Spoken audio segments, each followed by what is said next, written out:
Não há nenhuma dúvida de que o Marçal será cassado, porque a alternativa a isso seria a desmoralização do judiciário, né, do judiciário eleitoral, né? O que ele fez durante essa eleição o credencia a essa cassação, não tem nenhuma dúvida disso. Agora, é preciso ser um pouco mais otimista do que isso, né, Fabíola? Nós estamos agora vendo aí a abertura das urnas e é preciso ver se o Pablo Marçal vai ou não ao segundo turno, né? Porque se for, aí a gente tem que começar a questionar a sensatez do eleitorado mesmo, né? Porque tendo observado o comportamento de um personagem que não qualificou o processo, né? Ao contrário, ele desqualificou bastante o processo eleitoral de São Paulo, né? E o eleitor credenciar este personagem para o segundo turno seria um atestado que colocaria em dúvida a sanidade do próprio eleitorado. Então, as atitudes que o Pablo Marçal adotou, sobretudo de sexta-feira para cá, divulgando um laudo, uma internação falsa do Boulos, e um laudo tosco, né, que foi desmontado em poucas horas. Essa atitude encerrou a participação do Paulo Marçal no primeiro turno com chave de lata, né?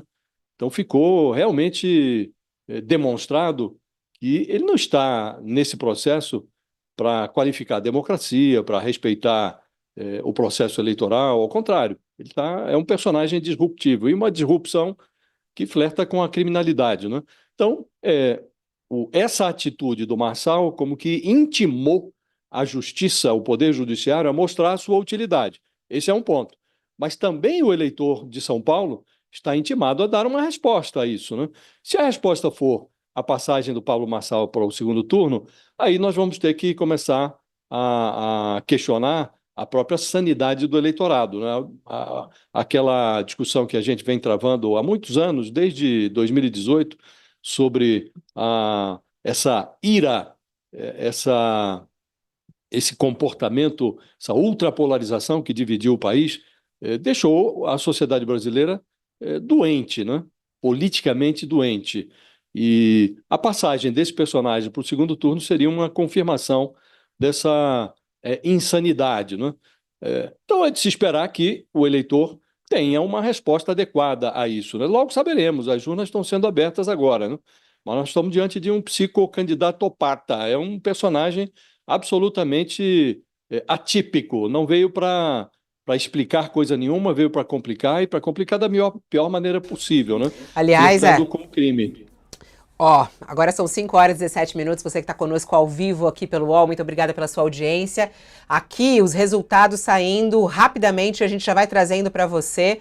Ó, João Pessoa, a gente estava falando desse cenário aqui, Cícero Lucena, 46,19% do PP, e Marcelo Queiroga, ex-ministro de Bolsonaro, 21,62%. Em terceiro, o candidato de Lula, Luciano Cartacho, com 17,06%. É muito no começo, né, Sakamoto? Mas já dá para falar sobre esse cenário aqui. Esse cenário, havia uma vantagem, claro, do prefeito Cícero Lucena, que poderia levar no primeiro turno. Ainda há essa expectativa de que ele leve no primeiro turno. O que acontece é que nas últimas semanas houve muitas denúncias a respeito do envolvimento de sua administração com uma facção criminosa, né, de relações com a nova Al-Qaeda, que é uma facção criminosa. Houve prisão de pessoas da administração. E aí os candidatos, os outros candidatos acabaram se juntando e fazendo uma crítica, né, denunciando essa situação. Isso repercutiu bastante. Vamos ver se é suficiente para tirar o Lucena de uma vitória no primeiro turno. É isso.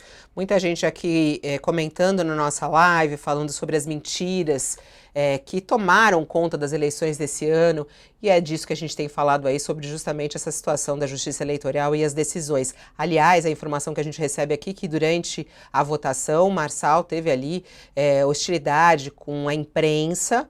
A gente daqui a pouquinho vai trazer mais informações sobre isso. Vamos a mais resultados que vão chegando aqui pelo UOL. A gente tem aqui informações de Manaus. David Almeida na frente, ele que é do Avante, com 31,86%. A gente já está com quase 9% das urnas apuradas por lá. Capitão Alberto, esse de Bolsonaro, o candidato de Bolsonaro, 25,51%. E Amon Mandel, do Cidadania, com 19,24%. Brancos e nulos em torno aí de 2%. Esse é o cenário esperado ou Sakamoto vai apresentando algo diferente do que estava esperado para Manaus? Os primeiros colocados, o cenário esperado, o prefeito David Almeida na frente, né, seguido pelo candidato do PL, né, era o que as pesquisas estavam apontando. Manaus também, assim como João Pessoa, é uma cidade que sofreu bastante com a influência das facções criminosas. O Comando Vermelho também chegou a bloquear áreas para a campanha. Candidatos não podiam fazer campanha caso não pagassem ao Comando Vermelho.